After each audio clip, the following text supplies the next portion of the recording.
Nobody does that to me. You don't speak low of me. I pulled you to my bed and I. Hey! Hey!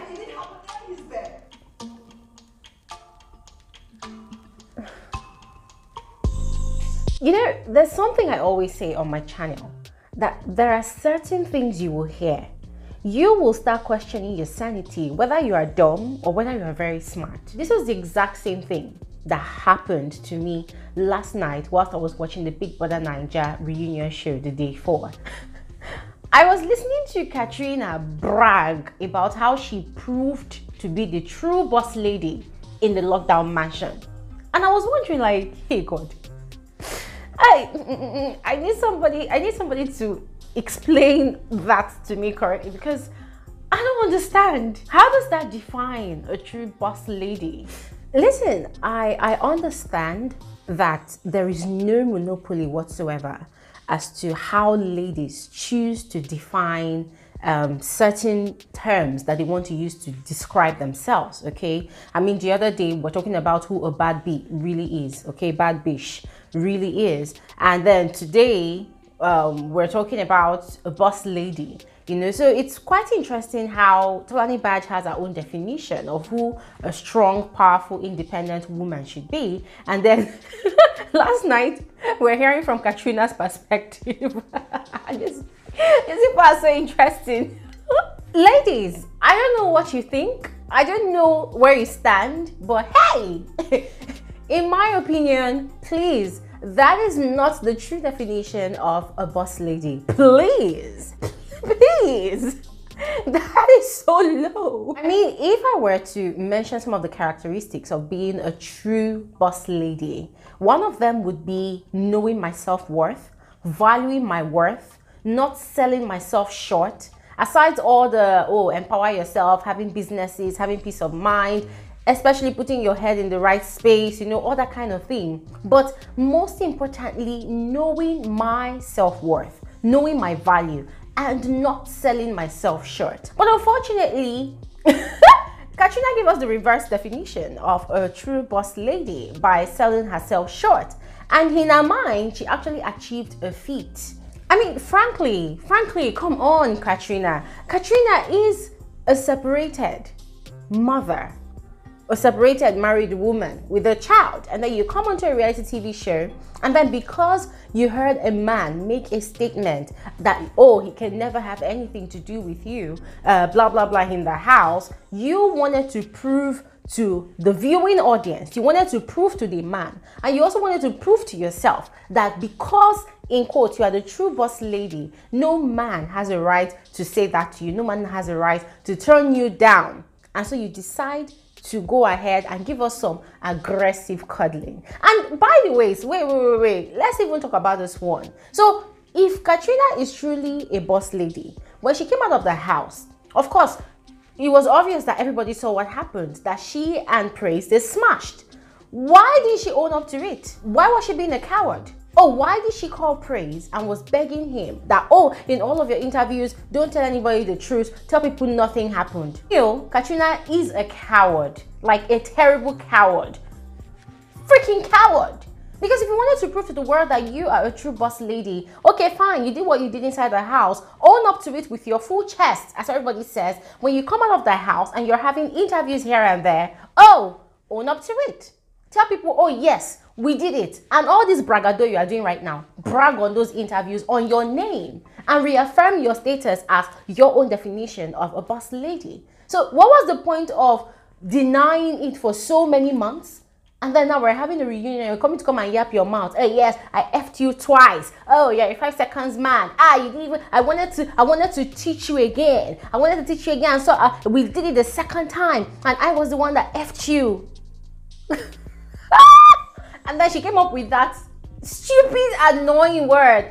Aggressive cuddling. All we did was just aggressive cuddling. Like, the cuddling was so tight. The cuddling was so intense. I'm like, this woman, do you think that we're all stupid? Do you think we're all dumb? We actually saw something happen live, although we didn't know what was going on under the sheets. and then you came out here to come and give us some nonsensical or nonsensical definition or explanation that, oh, that was aggressive cuddling. Hi! If that is how human beings or even animals actually cuddle, trust me, people's bones will be broken on their bed, period. By the way, on behalf of myself, my humble self, and my amazing FSWG subscribers, I just want to say a big thank you to whoever has been responsible for editing this reunion show. Ha! Baba or sister, wherever you are, thank you all, because you don't know the favor you are doing to us. Because these housemates, they've been on a roll. The amount of curse words that they've been using, Jesus, we've been hearing pa, pa, pa, pa, pa, pa, pa, pa, pa, I effed you pa, I effed you pa. Like, it's been crazy. It's been so much. I can imagine the struggle that person must have been going through just to edit out all those curse words. So, Oga, Auntie, wherever you are, we salute you.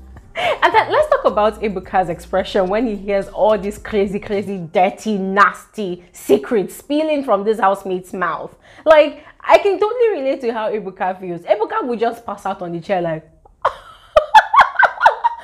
it's crazy. I swear, like, even Ebuka did not see all these things, all this spillage coming, guys. It's been crazy, I swear down. And the fact that these same Dorathy, Praise, and KA3NA that are so boldly defending themselves with their full chest in quotes that, oh yes, I did this. I mean, imagine Dorathy actually saying yesterday that, oh, I sucked your D, I sucked your D, and the next morning you didn't even tell me good morning, how are you, was it nice, was it not nice? These were the same set of people that spent so much time and energy when they came out of the house trying to clean up their names, trying to prove their innocence, that, oh, what the audience thought they were is not who they actually were. I mean, look at the amount of interviews that Praise and KA3NA especially had. They kept on telling the whole world that, oh, it was aggressive cuddling, and that was the most ridiculous part of it, because that was just completely absurd, completely stupid, because people actually saw what happened. And now they came onto the show last night, oh, all in the name of revelations, spilling dirty and nasty secrets. They just came to disgrace themselves. Disgrace themselves. If you see people laughing on social media, people are laughing at the absurdity of it all. People are laughing at how ridiculous it all is. Not because, oh, we are giving people boza, we're not trying. Nah, people are not laughing because they're cheering them on. No, people are laughing in disgrace on their behalf. People are laughing at the shamefulness of it all. I swear these people, they need to go and hide their face because they don't cast. They have successfully disgraced themselves and their so-called boss lady and so-called stance that they have, period. And frankly, I never thought a day would come when I would have to say this, but let me too say it in my full chest. Dorathy was the biggest pretender on the season 5 of the Big Brother Naija show. Like, no caps. I cut cap for her. Dorathy was the biggest pretender. Hey! Nah. I mean, now I feel so bad for Wathoni. I feel so bad for Wathoni because Dorathy came out of the house. Even before she came out of the house, she gave everybody the impression that Wathoni was upset with her for no just cause, for no reason. Not knowing that after these two people had a conversation about, oh, Brighto has been leading us on in the house, let us test him to see who is going to pick. Although that was a very stupid decision anyways. But then they had a conversation, they had an agreement, and then Dorathy goes onto Brighto's bed. Then she breaks the agreement that they have by sucking Brighto's dick. Nada. That was nasty. Ew, that was very nasty. Now listen, I'm not saying it's nasty because Dorathy did what she did. Now she's an adult, she can do what she wants to do. But the part that's actually very nasty is Dorathy breaking the girl code. Because yes, that was a girl code. Both of these two women, hey, tautology, it doesn't matter. Both of those women, they knew that Brighto was not interested in a relationship, but the guy kept on encouraging them to come to his bed. He kept on leading them on, you know, allowing them to be free around him. So they were kind of being hopeful that, oh, maybe he might find affection in his heart for one of us. And so they decided to test him to find out who his affections truly lies with. And that was the essence of testing him, you know, by Wathoni allowing Dorathy to go and lie on his bed first. But then Dorathy actually betrayed Wathoni. I mean, that is the shittiest betrayal of the season. No caps. Betrayed Wathoni. And then guys, this is me saying that Wathoni's annoyance or anger towards Dorathy this entire time is actually justified. Like, na so you hungry Dorathy reach. Na so. And to be very honest, I do not blame Brighto one bit. I do not blame Brighto one bit for waking up the next day, seeing Dorathy and not even saying hi. Yes, it is what it is. That is what you get when you sell yourself cheap. That is what you get. I mean, what do you expect? You give yourself to a man on a platter, and then you are expecting that, oh, when he sees you, he will treat you as a queen. He will treat you with all regard and all respect. Hell to the no. That is never going to happen. And listen, this is one thing women don't understand. You chase a man, forgetting that one of the true natures of men is being the chasers. So you chase a man, and then when you finally jump into his bed, you get that sexual thing that you want, you leave, you are now expecting him to chase after you, and when he doesn't, you begin to call him names. Oh, you're an asshole. Dorathy even went as far as calling Brighto a bastard yesterday, and I'm like, girl, why are you pained? Why are you pained? This guy owes you no explanation.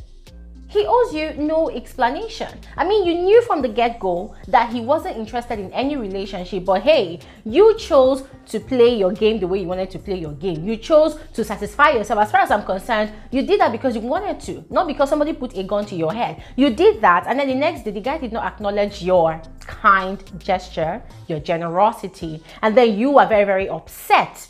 But that is not even my issue, sir, because I am so glad that Brighto did not take responsibility for that single act. Nah, he did not owe anybody any single explanation. But the part that actually got me really, really pissed was the part that Dorathy, in our own way, created a narrative that Wathoni was just simply bitter, simply desperate, and simply, what's that word again? Jealous of the fact that she actually spent the night on Brighto's bed. And here I was on my freaking channel trying, no, not even trying, because I was actually defending Dorathy's honor, because I felt like she was one of the most respectable housemates, not knowing fully well that she did all those nasty, dirty things. Oh my God.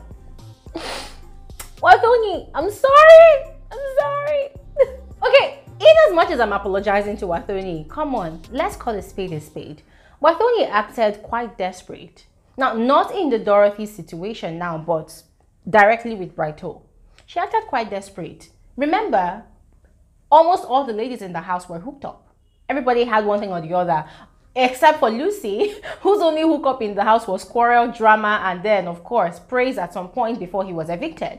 But Wathoni felt really, really lonely. She wanted to be in the company of someone that she could have good conversations with, and that was Brighto, you know, but knowing fully well that Brighto had mentioned quite a number of times he wasn't going to have any relationship in the house. He wasn't really interested. Wathoni felt all giggly around Brighto, and that was what the other housemates like Trikytee and Laycon were saying. In fact, everybody was actually conceding to the fact that, oh yes, when Wathoni was so smitten by Brighto to the extent that even when Brighto was turning Semo, Wathoni was laughing. Anything Brighto was doing, Wathoni was laughing. Like, everything just felt so good. And that is one thing about us ladies, when we have a crush on someone, even though the person is ugly, even though the person is nasty, but as far as our hormones are screaming, oh my God, I'm crushing on you, oh my God, I'm crushing on you, whatever the person is doing, it will look good to our eyes. It will look funny to us. It would seem amusing. We will just keep giggling and laughing, and that was it. Wathoni coming onto the reunion yesterday and saying that she actually used Brighto, though she liked him, but she used him to chase her happiness in the house. Hell to the no, girl. I felt like there was more to that shit. I felt like she wanted more from Brighto, and then when the guy did not fully reciprocate her affections, she decided to come onto the show to come and tell us that she actually used him. You know what? Brighto is really the real Lord Baelish. You see, guys, frankly, for those two girls, Dorathy and Wathoni, I just feel like them saying with their full chest, gosh, okay, now I'm actually getting sick and tired of hearing that full chest thing. Now, let's continue. Listen, for those two women, Dorathy and Wathoni, I feel like all those display of indifference, I don't care attitude that they were doing last night, especially Dorathy, I felt like they were just trying to cover their shame. Yeah, I saw through all of that, you know, facade, all of that thing that they were doing, you know, Dorathy keeping on. And that's guys, what's going on with Dorathy? Because I don't understand. It seems like this reunion, Dorathy is feeling extremely insecure to the point that she feels like in passing her point, she has to be very, very insulting. She has to curse heavily to make her point. I mean, it's just making it so glaring that she came to the show with some massive, deep-seated insecurities.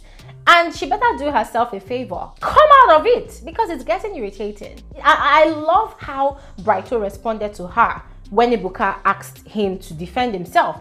I love the fact that when he started talking, he had to address the fact that, hey, Dorathy, you called me a bastard. I am not a bastard. I have a dad, although he is late, but I am not a bastard, you know. And then she was like, oh yes, I'm sorry, you know. So I just felt like, Dorathy, calm down. Calm down. Like, you're a lovable person. So coming on to this reunion show to come and show that, oh, you are woke or you're a bad babe, according to your sister in the lodge that's sitting beside you, it reduces who you really are. It doesn't really elevate you in the eyes of the viewers. So come on. Come off it. So for Brighto, I love the fact that he owned up to his stance. However, this is not to say that Brighto does not have a fault in the whole matter, because hey guys, this is one of the things that men actually use to deceive women. If a woman is making advances at you as a man, what should you do? If you're not interested, you tell her outrightly, I am not interested. And even after you tell, because us women sometimes, let's say we're deaf. If a man tells us no, in our brain, we are calculating that, oh, the man is saying yes, he's just playing hard to get. Ladies, wake up! Listen, for Brighto, I just felt like he could have, you know, tried as much as possible to remain or to maintain his stance, because even though he was saying with his mouth that he wasn't interested in the relationship in the house, and then on the flip side, he was inviting these ladies to his bed at night, or maybe making food, and then they're also sharing inside the food. Listen, for me, that is all the encouragement those ladies need. And that is also women. We are not really swayed sometimes by men's words or actions. For us, it's a combination of both. Yes, we are swayed most especially by men's actions towards us. Yes, of course, and men's words as well. When a man is saying with his mouth, no, I don't want you, but then his body language is completely different, then for us, it's ringing in our heads, oh yes, he wants us, he wants us. And that was what happens to Wathoni and Dorathy. Although, as I said, they were fully aware and they should have advised themselves to just stay on their own. But hey, everybody wanted to catch cruise, everybody wanted to play a game, and everybody wanted to feel loved. So they went for the bait. And so, in my own conclusion on Brighto, well, he encouraged both Wathoni and Dorathy to come to his bed. So that was him leading them on. And he led them on because I am very sure that he had given them every single signal that, hey, I am not interested, I am not available, but their ear blocked. And they decided to chase after him. And so he was like, okay, oh, come on, anything you see, you get. And then Dorathy got to his bed, and then that one wanted to suck D, Abby. So he released this D, and then she had a feel of the D. And then everybody to attend Oh Israel the next morning, and then Madam Dorathy woke up very, very angry, like an angry bird. But really, I do not blame Brighto in any way at all. So when Ebuka was asking Brighto, oh, do you accept responsibility for all these things? I was so happy that Brighto was like, for what? And yes, that is the right question to ask. For what? I mean, Wathoni and Dorathy, they are not babies. They are adults. You came onto a show to play, to compete for 85 million. So whatever you do with yourself, it is your responsibility. So own up to it. Take the blame for it. I mean, what Brighto made it clear from the get-go. So it wasn't like he came to the house pretending that, oh, I want to date you, I want to date you. No, the guy literally kept his distance, and he said something which was quite true. He said that because he was trying as much as possible not to be in any entanglements in the house, during their truth or dare games, when they tell him to kiss someone or touch someone, he was always taking the drinks because he didn't want to involve himself in all of those things. But no, those ladies just wouldn't let him be. And so they sold themselves to him for free. And hey, what the man go do? Brighto body no be firewood. Himself, he opened his two legs, he collects the BJ. What was man's child supposed to do? And they came to the reunion to come and cry foul. It was cold. You're too cold. You don't even have emotion. No way. Guys, there is no man or woman that is cold or cold-hearted. Nah.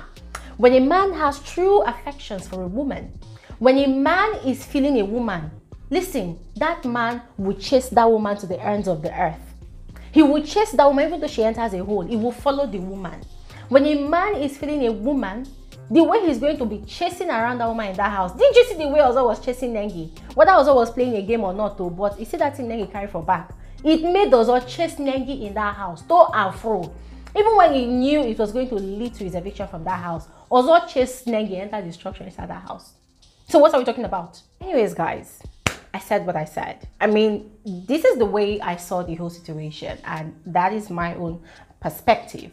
I'm sure that all of you watching this video right now, you are burning with your own thoughts, and I am very, very eager to read what you guys think about the whole Brighto, Wathoni and Dorathy situation, and then of course Praise and KA3NA. So guys, please let me know your thoughts in the comment section below. I look forward to reading from all of you. And guys, don't forget FSWG channel, my YouTube channel right now, we have a membership program ongoing. Okay, there's a classic membership and then there's the premium membership. I did an entire video explaining all of that, so please check in the description box of this video for that particular link for that video, so that you can get the full details of the perks that is in all of those membership levels. I would very much appreciate it, guys, if you support my channel by becoming a member of my channel, and also visit my merch store to purchase any of my branded merchandise that will help you be identified with my FSWG